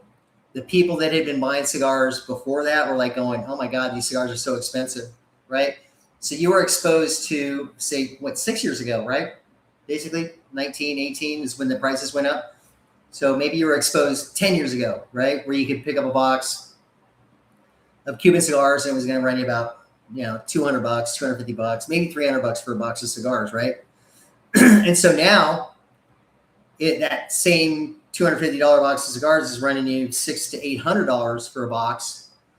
You're going, well, shit, I bought these way back in the day and they were this, and I'm not going to do that. But you got people that are getting into it now that are going, oh, that's cheap, or that's reasonable, or whatever, if they can find a deal or whatever on it. So I think it's all relative to the time that you got into it and the time that you're at right now, right? So what it comes down to is you have to reassess, okay, well, it's never going to be that price anymore. So what am I going to do? You have to reassess. Either A, you change sizes, maybe get to a cheaper stick that you can get the same bang for your buck, or you just, swallow your pride or whatever, bite the bullet, and you just up for that. So yeah, I know it's, 1118. Yeah. I mean, come on, shit, you could buy Yeah, so I remember buying boxes of the Cohiba Limitada from 2011, that one. And at the time, it was about $65 a stick for that cigar. For a box of 10, it was $650. And I was like, $650 for this? Oh my God. It was a good cigar back then. It's getting better now. It's still a good stick, but I don't know what the box is going for now, like $4 or $5 grand or something like that. Yeah, $300. I remember I picked up some 52s like that. It was like $300 for the 52s, and I got the ones from 2010 and early 2011, right? And it's like $300 a box, and I'm like going, holy shnikes, for $30 a stick? Are you kidding me?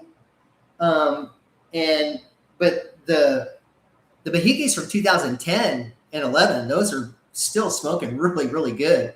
I don't have any anymore. They're all gone. But that's a good stick. And that's another thing, too, from the auctions. What I don't understand is, how is a box from 2010 or 2011 worth almost as much as a Bahique box that's selling now? Right? It's got 16 years of age on it. And it's like that original run with the medio tempo and all that other kind of stuff in there. And you mean to tell me that that box is only worth maybe a couple $100 more than a box from 2025 or 2026? I don't get it. I really don't.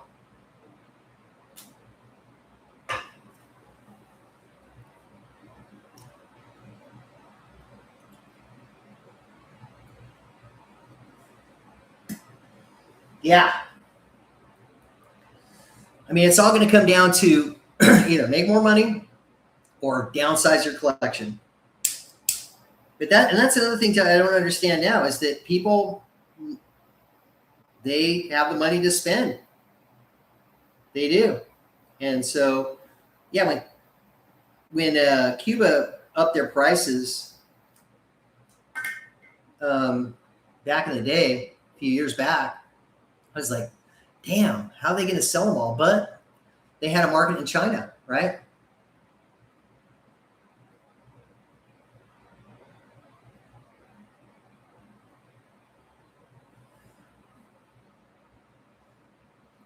Hey, Leandro.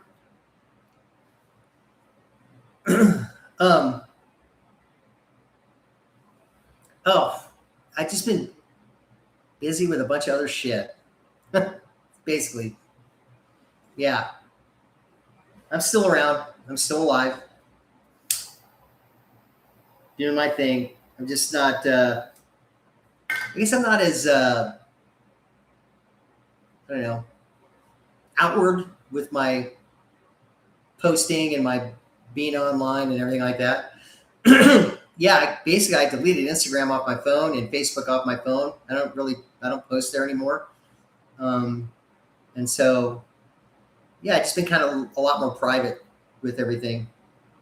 Maybe I'll just start doing stuff like this and, smoking a cigar and talking about it here live. And then that way people know I'm still alive, I guess.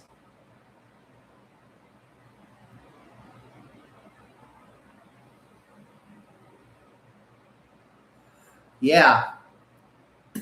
I got a few on my list that I would really like to review. I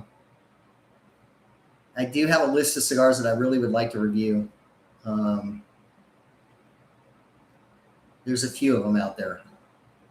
I don't know how good they're going to be now. I don't know. The Fleur de Cano Short Churchill, that's one that I would like to review. That'd be a nice one.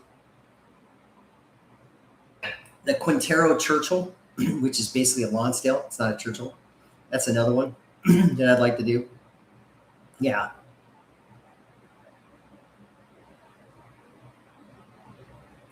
Well, thank you. I appreciate that.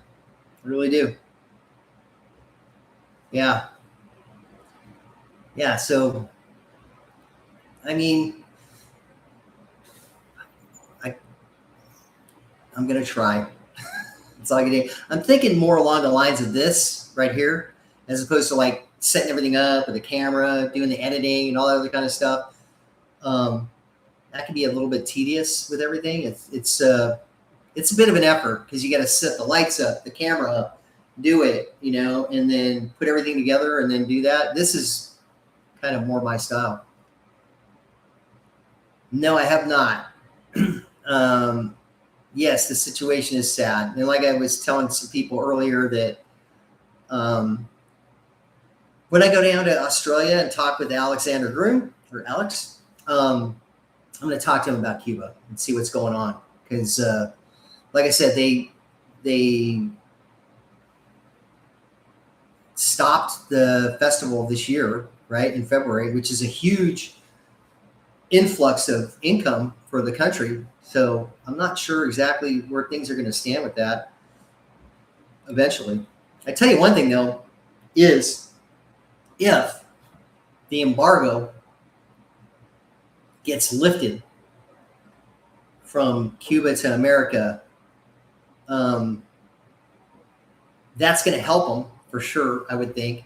But another thing, though, too, is Cuban cigars are probably going to get even more expensive because the market, you have China and the Middle East that are buying a lot of Cuban stuff, but then you have the United States where I think in the black market, they were purchasing between 20 and 40% of the production of Cuba into the United States. So if you have those three countries that are buying Cuban cigars again, well, United States buying cigars again, along with the other two, yeah, it'll probably like really drive the prices way up.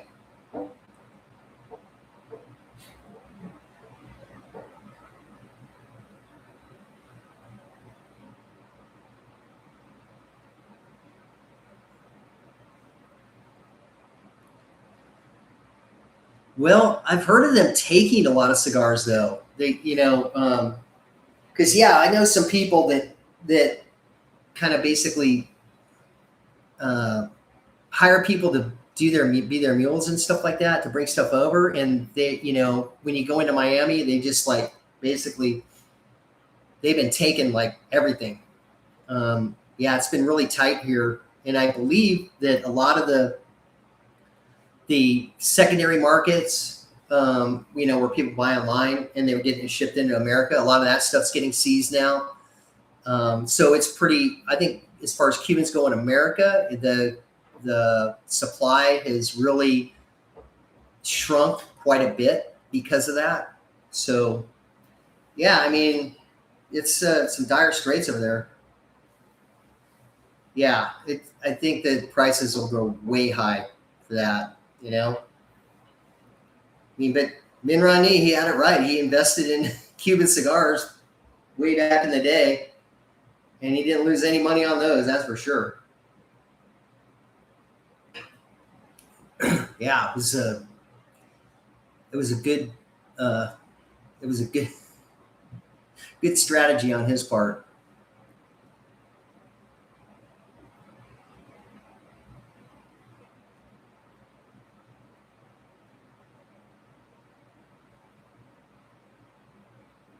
Yeah, it's the cigar has definitely leveled out. It's kind of the same. It's been the same since just toward the end of the first third through the second third, and now I'm in the last third of the cigar now. It's the same. Got that tangliness on the palate, kind of herby, with that oiliness on the palate, and just a really faint kind of a floral sweetness in the nose, and that's about it. That woodiness is really, it's tamped down. It hasn't been so woody, which that's good. That's for me personally, as far as it goes for a Davidoff cigar. I hate it when I get that, like, it's almost like a number 2 pencil. If any of you guys remember that cedar number 2 pencil that, I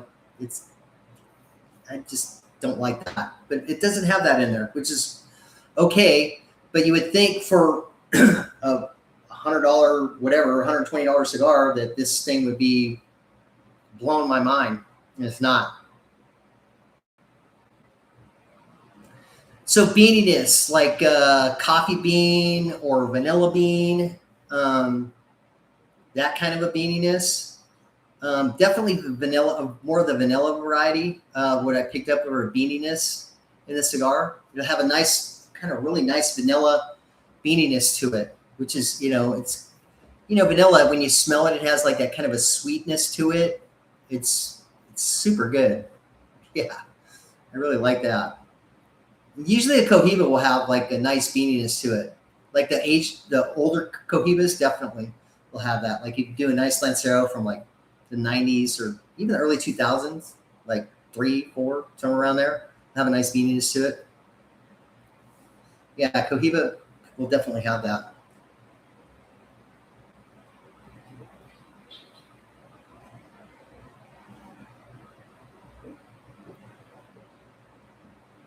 Yeah, coffee and vanilla, definitely. Not this one. Yeah.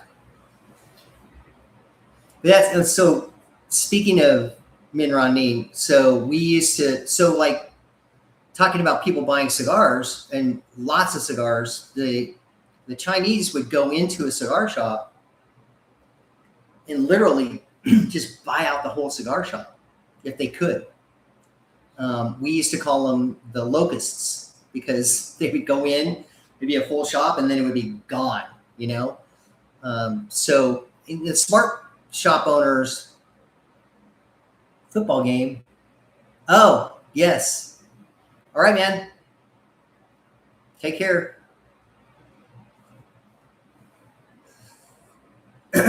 So yeah, I mean the smart cigar shop owners would they wouldn't do that, because you have your clientele, right? So you build a clientele over the years, and you want to keep that clientele. So what are you going to do? Are you going to sell to somebody with the 5 million bucks to go in there? Are you going to chase the buck? And that's the problem too. I was talking about the barrier to entry now, right? So the supply of Cuban cigars has shrunk so much that basically, there's a pecking order of people that get Cuban goods, Cuban cigars, right? So, you're at the top or you're at the bottom. Now, if you're just starting, you're going to be at the bottom, right? So you have to take whatever you can get in the supply chain. And that's just a fact of life. So, the distributors are going to distribute their cigars to the people that have been buying cigars off them for forever, right? And the people that are new, they're going to get all the rest. So that's what it comes down to. So if you have a shop and you're just going to sell your whole shop to somebody that comes in there with, say 5 million bucks, you're going to get that money, but then how are you going to replenish your supply once you've sold all your cigars? And it's going to be very, very hard to do, and more than likely, that person that's going in there to buy all your stock, they're going to buy all the Cohiba, or like Cohiba, Monte Cristo, Partagas, all that stuff's going to be gone. So someone comes into your shop and you got a Quintero in there, or maybe a Vaguero, and maybe some R&Js, maybe, or something like that. I mean, or your customer that's been with you for 10 years wants to get, say a Ramon Ionis, and they're gone. They're going to go somewhere else. So you want to maintain your clientele along with that. So it's a hard thing now, really hard.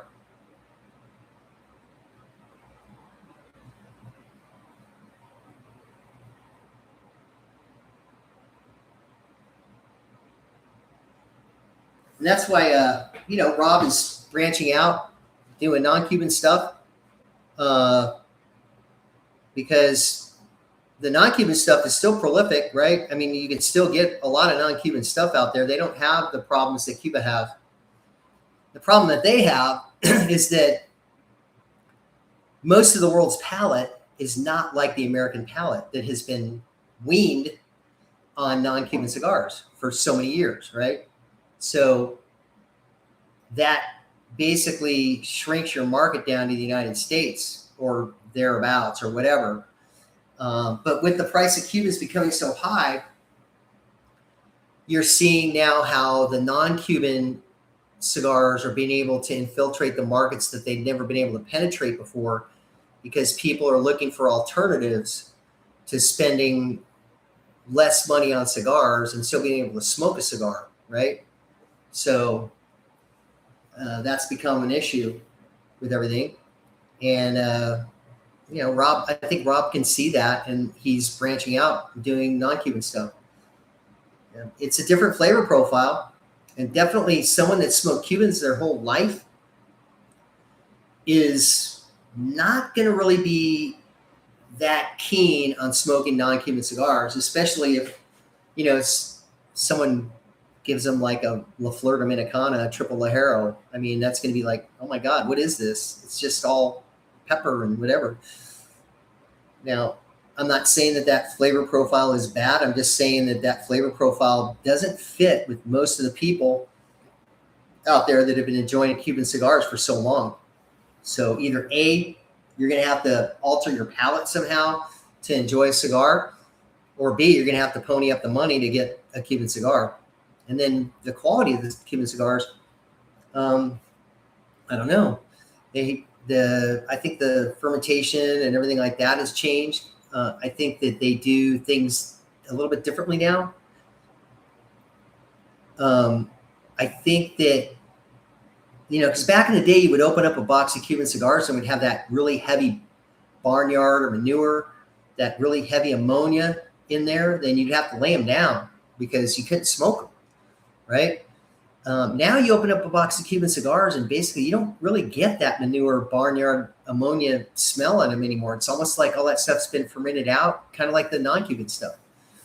So that leads me to believe too, also, that the aging process on Cuban cigars moving forward is probably going to be less. So where it tops out for the aging process is going to be a shorter period of time, just because everything has been done in the beginning as opposed to not. And so moving forward, those cigars are going to be, I think that they're going to plateau in a shorter period of time than what they used to do. And that's been my thing too, is that I'd say is that in Cuba, what they should do is, okay, say they have, let's just say a Monte 2, okay? Say you do Monte 2 and you do the fermentation process or whatever for your regular old general public release Monte number 2 cigar, right? Then what you do is you have another batch of Monte 2s that you make, but you don't do that fermentation process. You do the old school process where you basically don't ferment it that long. You roll it up pretty fresh and everything like that, and then put that in the box so that when you open up that box, it's going to be that old ammonia, that old barnyard. It's going to come off it. You're going to have to age those and then call that like a special selection of whatever. And so that's marked that if you open up that box, it's going to be the old style of fermentation or whatever in there. And you're going to need to lay those things down. Now, those cigars, I think, would be great eventually. Okay, watch him for a few minutes. Can you come out, please? I got to go. Dave, it's wet paint. Just leave him there. Yeah. It's my girlfriend. We're getting painting done at the house. So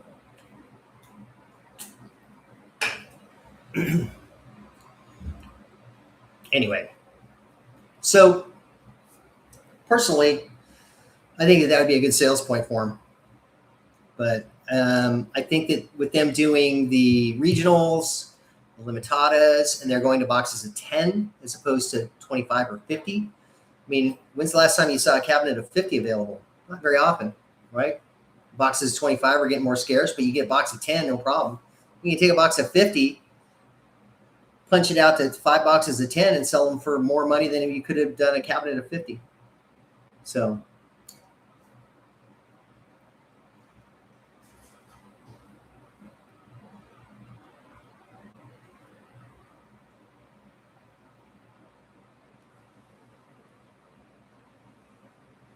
that's another little trick too. So you notice that I wasn't getting a draw on the cigar. So if you blow this way through it, like that, it gets things going again. So you don't have to touch it up with a lighter, retouch it. You just blow through it, gets the heat going again, clears the smoke out of this part of the cigar too, right? Right there. So it gets back on track. It actually cools off the cigar as well. And you get a good draw.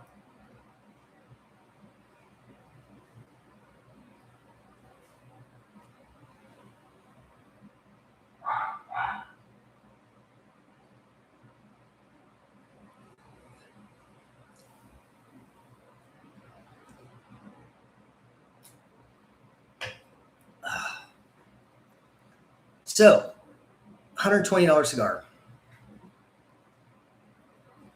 I mean, I get all the aging and everything like that, but at the end of the day, I don't know. But, I mean, that's the one thing about Davidoff, though. I mean, they are really good at marketing, and they have this kind of mystique about a Davidoff cigar. And then you got the history of Davidoff cigars, right? So originally the Davidoffs were manufactured in Cuba, and then you have that mystique of the Cuban, and then they went over to Dominican. And so, and then you have like premium, they've always been a premium brand, premium, definitely. So they've got that going for them, definitely, for marketing. I tell you one thing, if you try and sell Davidoff cigars, you have to buy a lot of stuff to be able to distribute Davidoff cigars through their pipeline. You know, you have to buy their lighters and cutters and all their other kind of accoutrement in order to get their cigars. Another one is Fuente. They're really good at marketing too. I don't think they're as draconian as, say, Davidoff is, but they do really good marketing. But once again, with Davidoff, you need to sell or have a distributorship of their cigars that, in order to get like the Opus and the really higher end stuff, you have to be selling a lot of their other stuff first in order to get to that higher level as well, which is good marketing, which it kind of keeps that scarcity of the higher end stuff there before it keeps that scarcity going. Let's just say that. The cigar went out.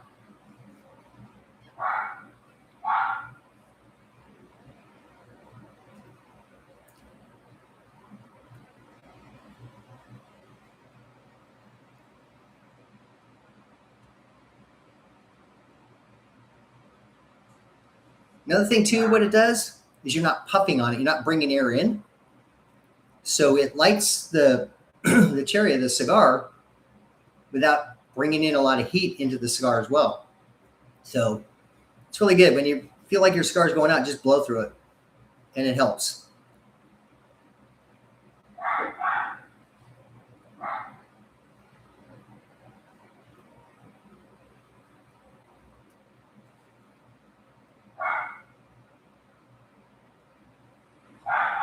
Yeah, this thing is definitely leveled out.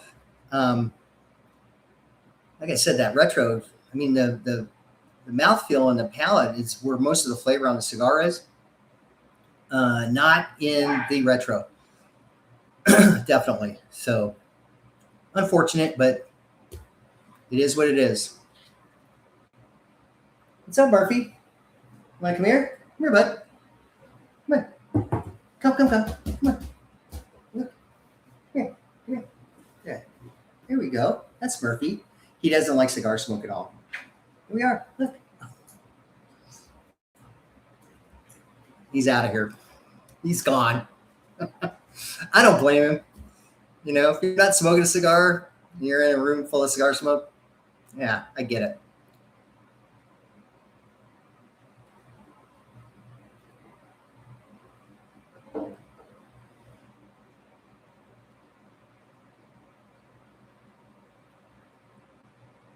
It's got a little bit more peppery in the nose, definitely, but it's still just got that same basic flavor profile on the palate.